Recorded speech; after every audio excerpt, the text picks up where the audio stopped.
This is your all-access, one-stop shopping right here on Access Hollywood.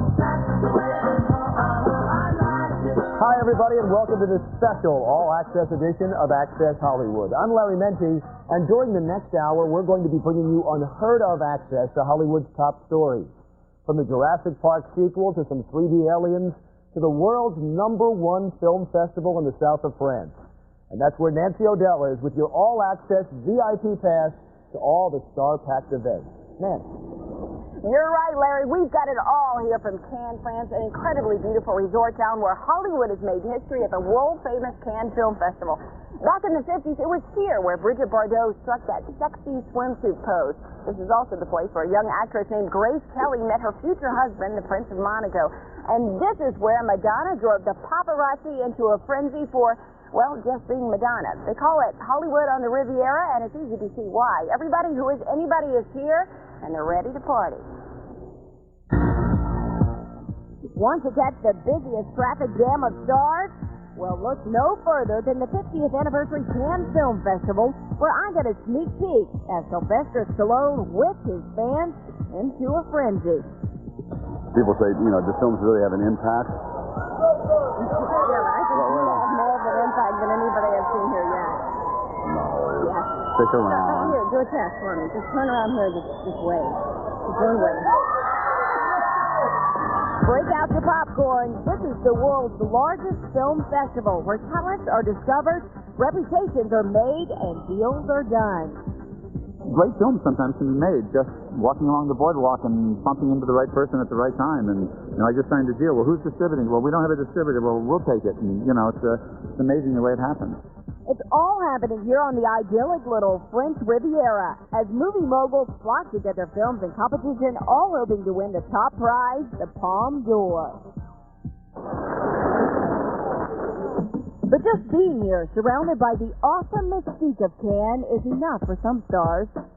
It's like we have in Yellowstone for Old Faithful. Well, this is Old Faithful of films where it's really rare on the planet where you get together maybe 40 or 50,000 people, and every one of them have one common goal, and that's to love the process of making movies. I never really have experienced anything quite like the Cannes Film Festival. It is pretty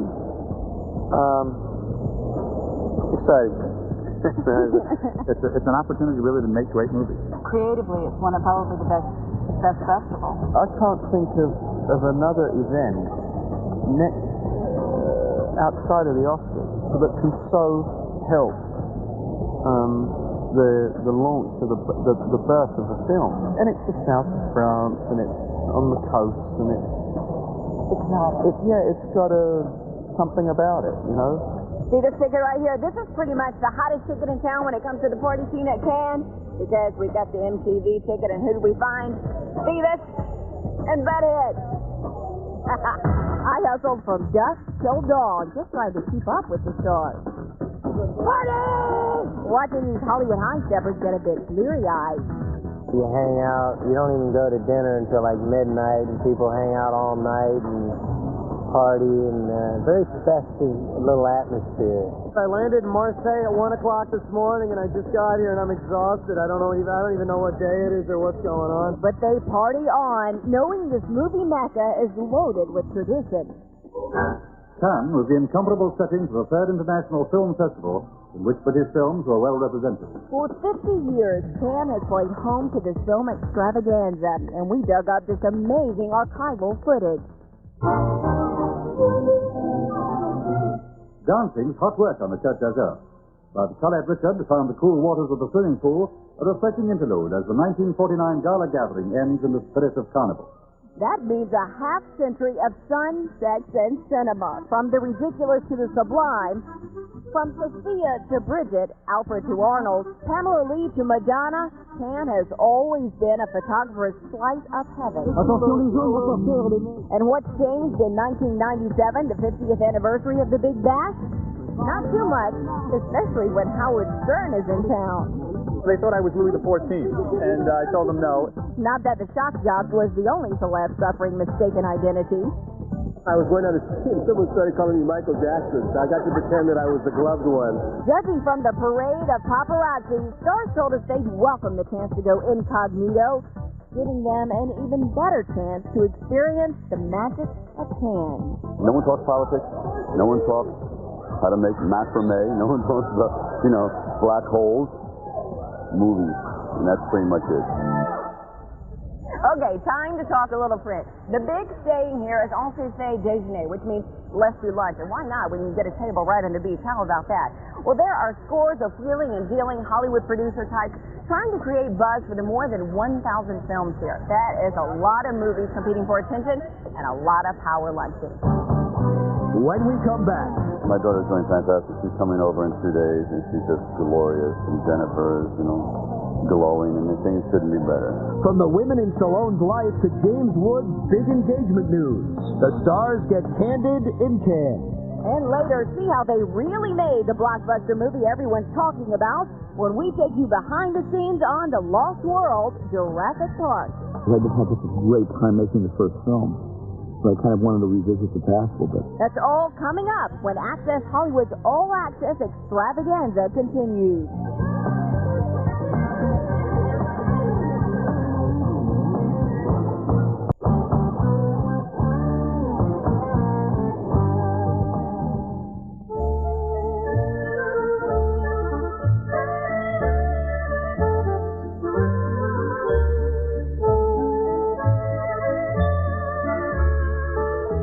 Welcome back to Access Hollywood and more of our All Access Hour. I'm Larry Mendte here in our Hollywood studio. And I'm Nancy O'Dell at the famous Cannes Film Festival, where more than 4,000 journalists, photographers, and TV crew members have invaded the small seaside town in France. You know, that is more than any other event in history, including last summer's Olympic Games. And you know what? It's beautiful here, but it's not all play. There is a lot of work going on. Very few of the press people got the chance to meet with the stars, much less have all access to them like we did, and you won't believe what they had to say. Bonjour Access Hollywood, je suis ici avec Nancy, c'est un grand plaisir pour moi. Is that my name there? Nancy. Nancy? Nancy. Woohoo! I like that. No language barriers here. Hi, Agnes. Welcome to town. I still braved these rough conditions to snag the inside scoop on all your favorite Hollywood headliners. Great to be back at the greatest film festival in the world. Like Cannes King Sylvester Stallone, who had one rocky trip to the Riviera. That's all I got to say. I'm so glad you're here safely. Oh, thanks. I'm trying to blot that out. Blot out the harrowing flight in when the pilot's windshield suddenly shattered. A little bit of a scary flight, God, yes. You know, when you're out there, but I don't like flying over water anyway. I don't know anyone who does. But when they say we have a little crack in the windshield and you go and the whole thing is shattered, they say, well, we could try to make it if we drop to 20,000 feet and push on, or we can turn back. I said, is there any discussion? Like, turn back. Please. So you're admitting to you don't picture Sylvester Stallone getting scared over anything. You're admitting you're a little bit nervous, huh? Oh, there is, yes. Terrified, you know. Oh, yeah. So now I've decided we're going to come over here by raft next time. It's nice and easy. Rambo's about to be joined here by fiance Jennifer Flavin and daughter Sophia Rose. The little girl is healthy enough to travel now after being born with a heart ailment. Please tell us how Sophia Rose is doing. Is she doing everything? Oh, my daughter's doing fantastic. She's coming over in 2 days, and she's just glorious. I'm watching. A Gloria Stallone is in Cannes to promote Copland, a gritty drama that the action star agreed to make for scale wages, a fraction of his usual multi-million-dollar salary. The money has been a blessing my whole life, but I think there comes to be it's like doing a charitable deed. You have to give back something. And for me to enter that world, I had to divest myself of worrying about money. And from worrying about his waistline, Kline added 30 pounds to his lean frame to play the hearing-impaired sheriff. Somehow it's tough to be sympathetic to a character sitting here with like 18-inch arms and 30 weights. You go, oh no. Here's what we do know. There's certainly no shortage of high-wattage celebs parading around Cannes. So when you walk around Cannes, you find big stars everywhere. In fact, I just happened upon this coffee table, and guess who I found sitting here? One of my favorites, Woody Harrelson. What a coincidence. Always the fan favorite. Okay, everybody get together. Woody wasted no time riding into Cannes. He's here this time for the screening of his new film, Welcome to Sarajevo. It's a heartfelt story about the struggles in the former Yugoslavia. Another innocent victim killed in cold blood. And for the man who played Larry Flint, making a controversial movie is nothing new. I remember doing a movie, Money Train, for all the wrong reasons, and then I watched it, and when I watched that movie, I said, I'll never do a movie but for the most important reason. Bruce Willis has a different cause on his mind. So I just want to tell you, Access Hollywood, you've got to get a song, because really, if you want to compete in the world market these days, you've got to get a song. So maybe you'll sing some blues. Well, if you think the blues won't cut it, blues is not going to get it. You got to get a hit. Swinging, kind of a Dean Martin feel is what I'm talking about. Yeah, like a kind of a Rat Pack effect. Willis and Wise Denis get a greeting worthy of any Rat Pack when they hit town, especially with his film, the futuristic thriller The Fifth Element, which opened the festival. You're right. I shouldn't have done that. You're quite the international star, I must say. I was looking at all the magazines, and here is Bruce's picture all over all of them. It's such a peculiar thing to be on magazines and to be world famous. As you know, I don't have to tell you. Yeah, right. Yes, if anyone knows what it's like to be the world famous Denise. She went out shopping yesterday for about 8 minutes, and they descended upon her. She also is world famous. So it's a little difficult to just take a stroll here in Cannes. But screen star James Woods did it anyway, to stroll arm in arm with his new fiance. Congratulations. Yeah, so there you go. He's a sweet one. Well, tell us the story. How did it happen? Wanted to do it in person, and the ring didn't come, and I just said, it just popped out. It just popped out. It did kind of pop out. And the South of France stuff, and I can point to the room over at the Carlton, so the first time here. So it was the first day in Cannes, and it was just great. Oh, and things keep going here at the Cannes Film Festival. In fact, that's Andie right behind me shooting a movie here at Cannes. And everything is going to wrap up this weekend with a screening of Clint Eastwood's movie, Absolute Power, at the festival's closing ceremony. Next. You got it. That's sick. Steven Spielberg shows us how he brought some prehistoric dinosaurs to life in this rare behind-the-scenes footage.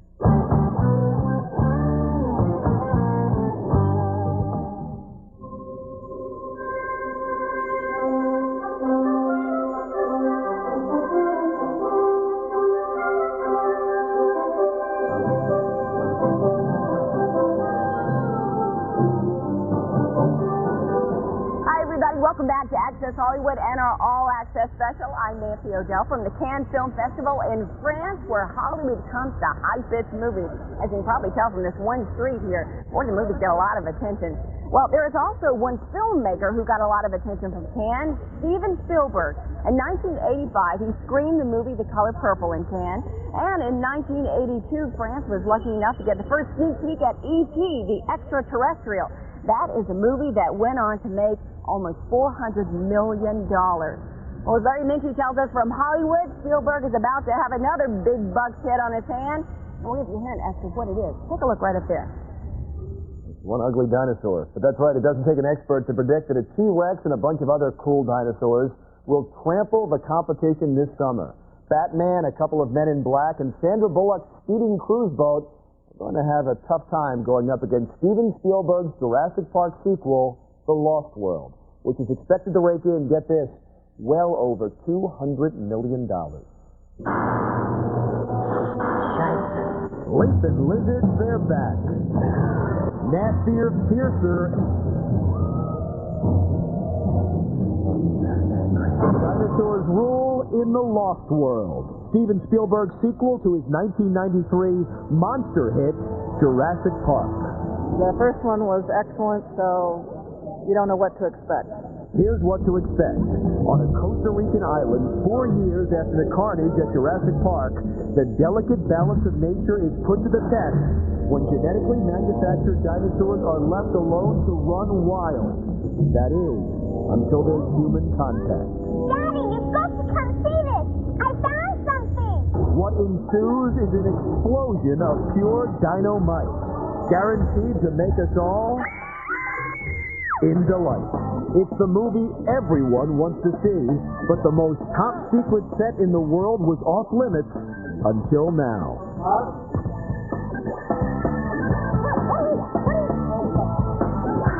Director Steven Spielberg was eager to return to his reptilian world. I had always sort of wanted to do a sequel to Jurassic Park, because I thought that both by popular demand, and also because I just had such a great time making the first film.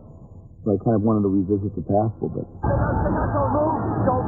Actor Jeff Goldblum does a little revisiting of his own, reprising the role of chaos expert Dr. Ian Malcolm. The whole movie has more dinosaurs and more, like I say, unrelenting action in it, and I think it'll be frightening beyond belief, probably more frightening than the first one, and thrilling and terrifying and fun in that kind of way. And featuring brand new characters like Dr. Sarah Harding, played by Julianne Moore. You guys should definitely go. But I'm just saying, I love you. I just don't need you right now. I'll tell you what you need, a good antipsychotic. I'll be back in 5 or 6 days. No, you'll be back in 5 or 6 pieces. What bothers you is that I'm not afraid of this place, and you are. Everybody's attitude was great, and everybody wanted to be there and was excited to be there. And actor Vince Vaughn was definitely excited to be there and to work with his childhood hero, Steven Spielberg. His passion for this movie and how much he wanted to get this film made and how much it meant to him was so contagious, I said, you know what? Twist my arm, let's go chase some dinosaurs. And the chase was on as director Spielberg pushed Goldblum, Moore, and Vaughn to the limit as they encountered some pesky dinosaurs. It's a man in athleticism that I, didn't know that I possessed. There was a lot of hanging, a lot of climbing, and running at like a breakneck pace. It was a playground, pretty fun, hard playground. Like a locomotive. I mean, it never stopped. Boom! Stop! He keeps momentum going. He shoots like he's got a cab run. He really keeps it going fast. Hey, we got it. Hey! Let's go on. After I finished, I was exhausted. I was like, whoa! Whoa is right. The Lost World promises more action, more excitement, something that's sure to go over big with moviegoers. It looks like it's going to be a lot more action in this one, which is probably good to see. I know it's going to be good. Real good. Love all the special effects. Brilliant. Fun and scary. And guaranteed to make millions.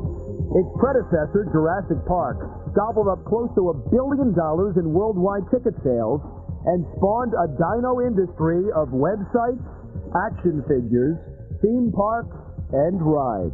Oh, wow. That's awesome. So, America, what are you doing this Memorial Day weekend? I'm going to watch The Lost World. I'm going to go see Jurassic Park, The Lost World. I'm going to go see Jurassic Park, The Lost World. That's what I'm going to be doing. The audience comes first, even before me. So I really think of the audience when I think of a Jurassic Park or a Lost World or the entire Indiana Jones series. A lot of this movie was made for what I would hope would be a pleasure and an adventure for the audience. Well, Mr. Spielberg, we can hardly wait.